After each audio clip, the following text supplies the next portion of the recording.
कक्षा 12 में अध्ययन करने वाले सभी विद्यार्थियों का एक बार पुनः आपके अपने इस YouTube चैनल में स्वागत है।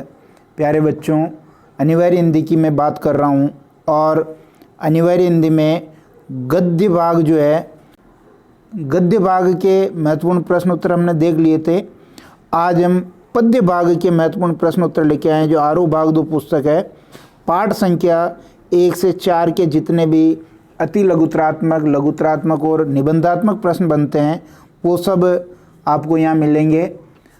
और आपके बहुत सारे कमेंट भी आ रहे थे कि PDF उपलब्ध करवाओ सर, तो मैंने अब इस PDF को और इससे पहले जो भी वीडियो अपने बन चुके हैं, 3 वीडियो बन चुके हैं, उन सब की PDF मैं अपने टेलीग्राम चैनल पर अपलोड कर दूंगा। आप वहाँ से लिंक के जरिए डाउनलोड कर सकते हैं। पार्ट 1 हरिवंश राय बच्चन को हम देखेंगे। पार्ट 2 आलोक धनवा, कुंवर नारायण और रघुवीर साय, इन 4 पार्टों के महत्वपूर्ण प्रश्न उत्तर हम देखने वाले हैं। वीडियो शुरू से अंत तक देखिए। ये देखिए किस प्रकार की PDF मैंने बना रखी है प्रश्नों की, आप देख सकते हैं इसको। ये ही प्रश्न उत्तर मैं यहाँ आपके सामने बताऊँगा। सबसे पहले देखें,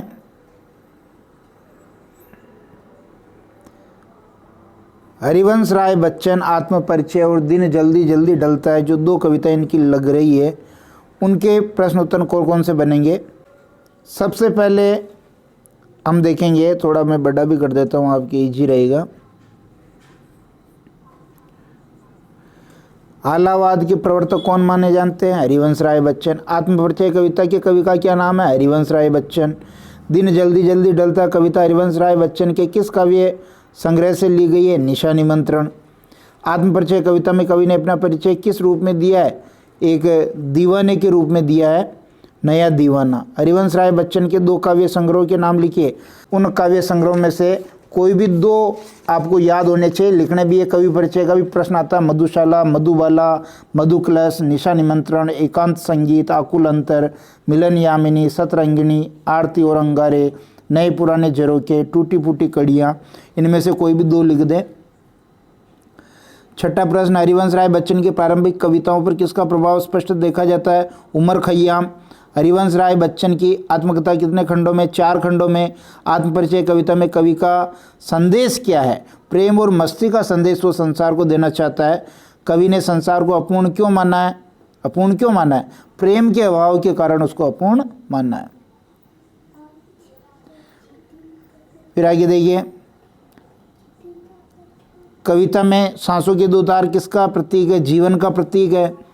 मैं वह खंडहर का बाग लिए फिरता हूँ पंक्ति में खंडहर का भाव से क्या अभिप्राय आशय है? प्रेम की जो शेष यादें हैं उनके लिए खंडहर का बाग शब्द प्रयुक्त किया है। और कवि किस प्रकार का संदेश इस संसार को देना चाहता है? तो वही प्रेम और मस्ती का संदेश इसको देना चाहता है। ये प्रश्न संख्या ऊपर 8वां और 12वां एक जैसा ही है। ये आपके अति लघुतरात्मक प्रश्न थे।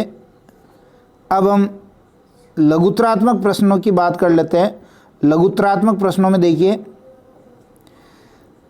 कवि को संसार अपूर्ण लगता है, वह इसे पूर्ण करने के लिए क्या करता है? उत्तर अब आप ढूंढ लेना। इनके सपनों का संसार बनाता है। थोड़ा थोड़ा हिंट में देता जाऊंगा। कवि कितने ही जग रोज बना बना करके कैसे मिटा देता है?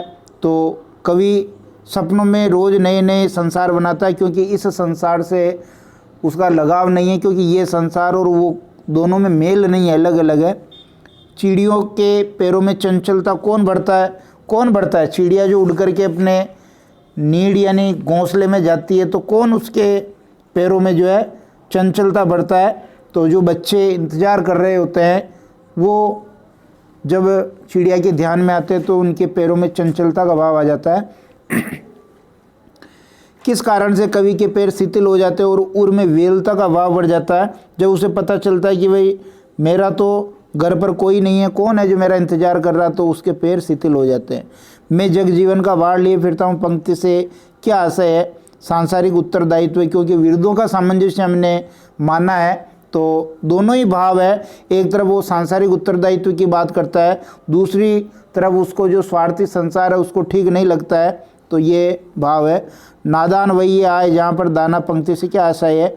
यानी बुद्धिमान के लिए ये प्रयुक्त हुआ कि जहाँ बुद्धिमान होता है वहीं पता चलता है कि मूर्ख कितने हैं। शीतलवाणी में आग से क्या अभिप्राय है? ये क्रांति का भाव, विद्रोह का भाव, एक ओजस्विता का भाव कवि की वाणी में है। जग पूछ रहा उनको जो जग की कहते में क्या अभिप्राय है? तो संसार के स्वार्थीपन की ओर यहाँ इशारा किया गया। हिंट दे रहा हूँ मैं केवल। बच्चे किस बात की आशा में नीड़ों से जाग रहे होंगे?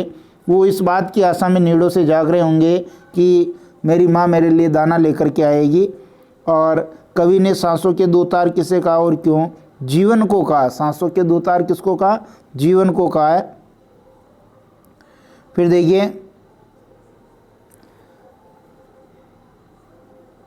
कवि बच्चन का जीवन विरोधाभास से भरा हुआ है, कविता के आधार पर स्पष्ट कीजिए। बिल्कुल, जो एक तरफ वो संसार के उत्तरदायित्व वहन भी करना चाहता है, दूसरी तरफ संसार उसको भाता भी नहीं है, तो ये सारी बातें लिखनी है। और मैं सीख रहा हूँ, सीखा ज्ञान भुलाना, कवि ने ऐसा क्यों कहा है? क्योंकि जो सांसारिक स्वार्थपरता का जो ज्ञान है वो उसको भूल जाना चाहता है, इसलिए वो सीखे हुए ज्ञान को भुलाना चाहता है। इस तरह ये 12 प्रश्न आपके लघुतरात्मक थे। निबंधात्मक देखिए 2 प्रश्न आपके बन रहे हैं। दिन जल्दी जल्दी ढलता है गीत के माध्यम से कवि ने क्या संदेश दिया है? और आत्मपरिचय कविता का मूल प्रतिपाद्य लिखिए। ये इस प्रकार हमने हरिवंश राय बच्चन वाले पार्ट के प्रश्न उत्तर देखिए। अब अपना जो दूसरा पार्ट है देखिए, आलोक धनवा, ये आपको नज़र आ रहा है। आलोक धनवा जो पार्ट है, जिनकी पतंग कविता लग रही है, पद्य खंड का आरोह भाग 2 का दूसरा पार्ट, इसके प्रश्न उत्तर हम देखने वाले हैं।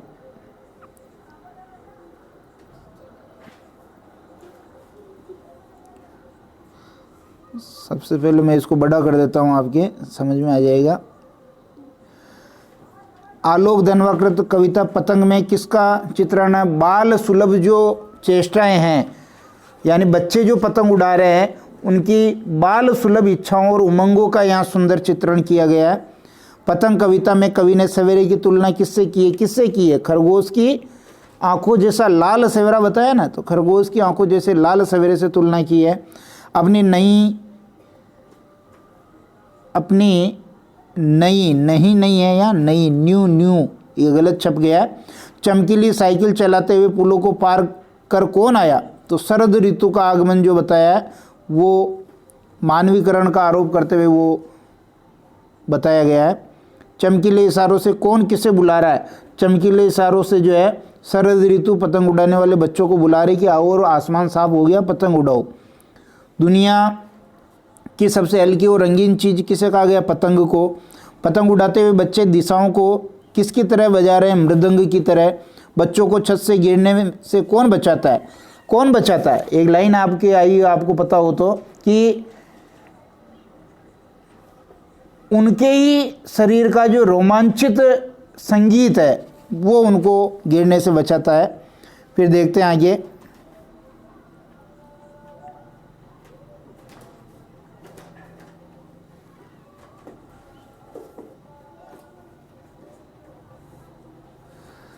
आगे देखिए, पतंगों के साथ साथ वे भी उड़ रहे। पतंग उड़ाने वाले बच्चे किसके सहारे उड़ रहे हैं? तो अपने रंध्रों के सहारे उड़ रहे हैं। बाल क्रियाकलापों में प्रकृति में आए परिवर्तन को अभिव्यक्त करने के लिए पतंग कविता में कवि ने किसका प्रयोग किया है? तो बिंबों का प्रयोग किया है। बहुत इंपॉर्टेंट शब्द है, बिंब का प्रयोग कवि ने यहाँ किया है। बच्चे किस ऋतु में पतंग उड़ा रहे हैं? शरद ऋतु में उड़ा रहे हैं।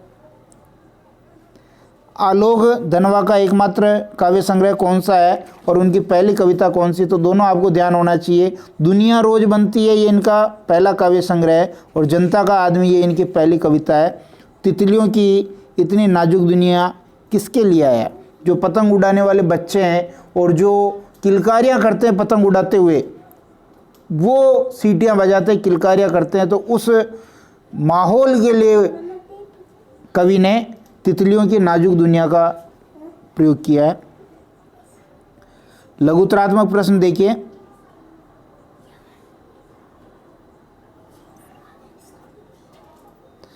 लघुतरात्मक प्रश्न देखेंगे। जन्म से ही वे अपने साथ लाते हैं कपास, यहाँ कपास छपने से रह गया, सही कर लें इसको। जन्म से ही वे अपने साथ लाते हैं कपास पंक्ति में। कपास से क्या आशय है? मुलायम, और जो सफ़ेद होता तो बिल्कुल स्वच्छता का प्रतीक है, निष्पाप, ये लिखेंगे। बिंब स्पष्ट करने हैं। सबसे तेज बौछार, खरगोश की आंखों जैसा लाल सवेरा।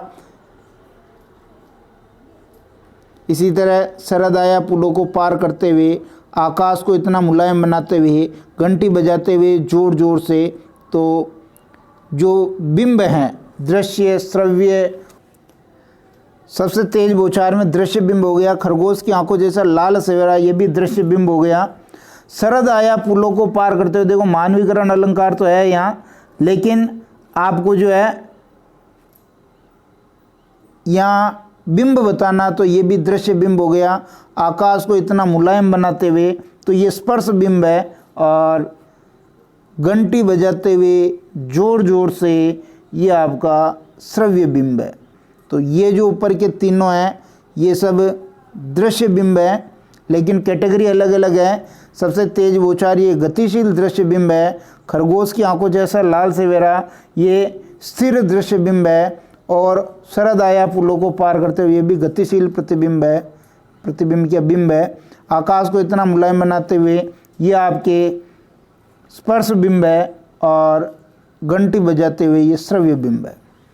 इसके बाद देखिए पतंग कविता में कवि ने पतंग की किन विशेषताओं का वर्णन किया है और दिशाओं को मृदंग की तरह बजाने से क्या आशय है? निबंधात्मक प्रश्न देखेंगे।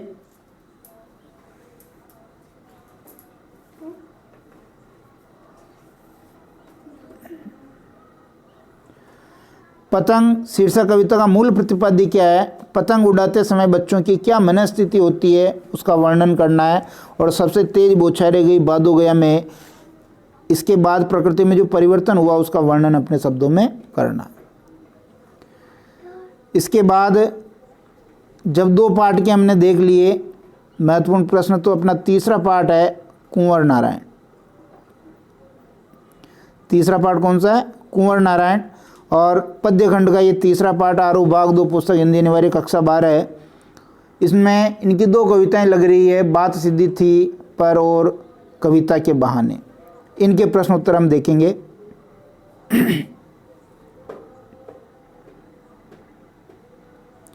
सबसे पहले अति लघुतरात्मक प्रश्न देखेंगे।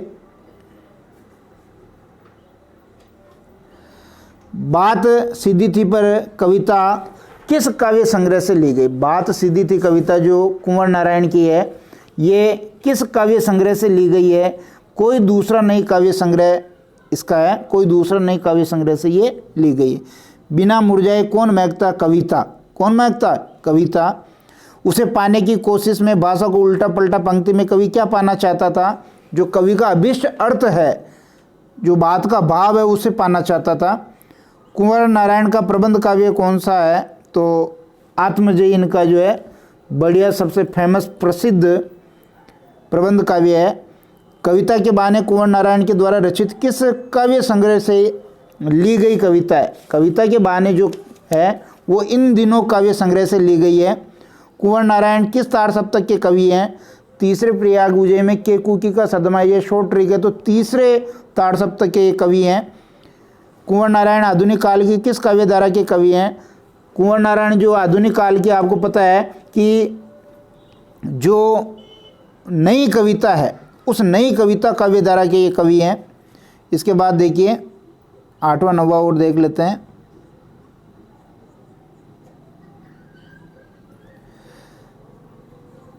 जहाँ रचनात्मक ऊर्जा होगी वहाँ सीमाओं के बंधन खुद ब खुद टूट जाते हैं। ये भाव किस कविता में है? किस कविता में है?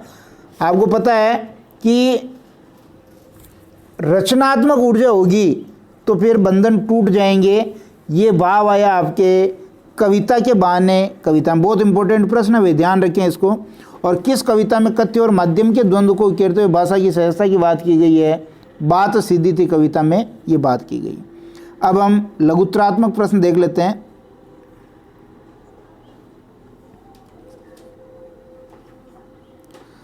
लघुत्तरात्मक प्रश्न देखिए। कविता के बहाने कविता में कवि का मन आशंकित क्यों है? अरे भाई, जो आजकल यांत्रिकता का दबाव बढ़ रहा है उसमें कविता समाप्त न हो जाए, ये संशय है। कविता के बहाने में कवि ने कविता की साम्यता तुलना किस किस से की? किस किस से की भाई? पहला तो कविता की उड़ान जो है चिड़िया की उड़ान के जैसी है, तो चिड़िया से की, फिर फूल के खिलने से की, बच्चों के खेलने से की, 3 तुलना उन्होंने की है। उड़ने और खिलने का कविता से क्या संबंध है? इनकी एक निश्चित सीमा है, निश्चित दायरा है, लेकिन कविता का कोई नहीं, ये लिखेंगे आप। कविता के संदर्भ में बिना मुरझाए महकने के मान्य क्या है? अरे भाई, अनंत काल तक कविता की खुशबू कभी समाप्त नहीं होती, कभी मुरझाती नहीं है। फूल मुरझा सकता है लेकिन कविता कभी नहीं मुरझाती है। हमेशा इसका रसास्वादन करने वाले जो लोग हैं इसको नई नई ताज़ा ताज़ा बनाए रखते हैं। भाषा को सहूलियत से बरतने से क्या अभिप्राय है? ये भी उत्तर हम लिखेंगे कि सही शब्द का सही भाव से मिलना, सही भाव के लिए सही शब्द प्रयुक्त करना, ये भाषा को सहूलियत से बरता जा सकता था, तो उसका अर्थ नहीं बिगड़ता। निम्न बिंबों मुहावरों का भाव स्पष्ट करना है। बात की चूड़ी मर जाना, ये जो बिंब भाव है इसका मतलब आपको आना चाहिए बात का प्रभावहीन हो जाना। बात की पेंच खोलना, इसका मतलब है बात को सहज और स्पष्ट करना। बात का बन जाना, बात का बन जाने का भाव है कथ्य और भाषा का सही सामंजस्य बनना, बहुत इंपॉर्टेंट है। और पेंच को कील की तरह ठोक देना, इसका मतलब है बात में कसावट का न होना। फिर देखिए कुछ प्रश्न 3 और रह गए अपने, जो देखिए कविता एक खेल है, बच्चों के बहाने कवि ने ऐसा क्यों कहा है? और बात सीधी थी पर एक बार भाषा के चक्कर में जरा टेढ़ी फंस गई, बात के फंसने का क्या कारण था? क्या तुमने भाषा को सहूलियत से बरतना कभी नहीं सीखा? इसमें क्या व्यंग्य किया गया है? ये 3 प्रश्न भी आप लघुत्तरात्मक में करेंगे। निबंधात्मक प्रश्न 2 हैं, वो देख लें कि कविता के बहाने शीर्षक कविता का मुख्य उद्देश्य क्या है, और बात सीधी थी पर कविता में कवि का ध्येय क्या है। इसके बाद जो अपना अंतिम पार्ट है, चौथा पार्ट, इसके प्रश्न उत्तर हम देख लेते हैं।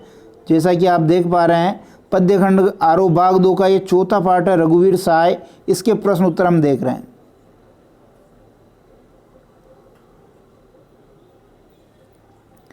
सबसे पहले अति लघुत्तरात्मक प्रश्न हम देख लेते हैं।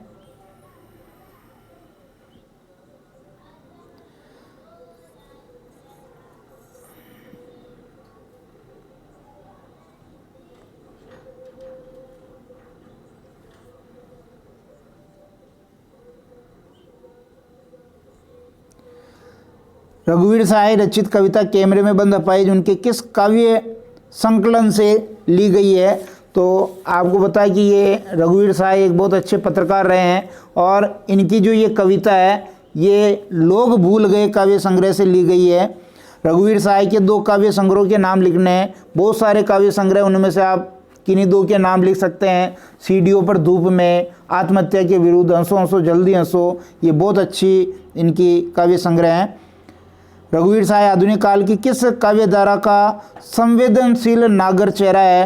तो समकालीन हिंदी कविता। क्या करेंगे इसका उत्तर? समकालीन हिंदी कविता। समकालीन हिंदी कविता का ये जो है नागर चेहरा है, ध्यान रखें ये। देखिए, हमें दोनों को एक संग रुलाने, यहाँ दोनों से क्या तात्पर्य है? तो एक तो दर्शक हो गया और एक वो अफाइज व्यक्ति जिसको पर्दे पर लाया गया है। रघुवीर सहाय कौन से तार सप्तक के कवि थे? तो रघुवीर सहाय जो है दूसरे तार सप्तक के कवि हैं। हम समर्थ शक्तिवान पंक्ति में हम किसके लिए प्रयुक्त हुआ? जो दूरदर्शन के जो कार्यकर्ता हैं, मीडिया के जो लोग हैं, उनके लिए प्रयुक्त हुआ है। कारोबारी दबाव के तहत पर्दे पर पीड़ा उबारने वालों का रवैया संवेदनहीन हो जाता है, ये भाव किस कविता का है? तो जाहिर सी बात है ये इसी कविता का है, कैमरे में बंद अपाहिज कविता का। वापस देख ले इस प्रश्न को, 7वां बहुत इंपॉर्टेंट है, ये बड़ा प्रश्न करके मैंने इसका छोटा उत्तर दे दिया है। कारोबारी दबाव के तहत पर्दे पर पीड़ा उबारने वालों का रवैया संवेदनहीन हो जाता है, ये भाव किस कविता का है? ये कैमरे में बंद अपाहिज कविता का है।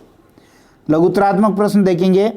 लघुत्तरात्मक प्रश्नों की अगर हम बात करें इसी पाठ के, कैमरे में बंद अपाहिज कविता में किस कटु यथार्थ की अभिव्यक्ति हुई है? अरे भाई, जो एक कारोबारी दबाव है, बिजनेस हो गया है, संवेदना को बेचने का जो व्यापार है उसके यहाँ जो है व्यंग्य किया गया है।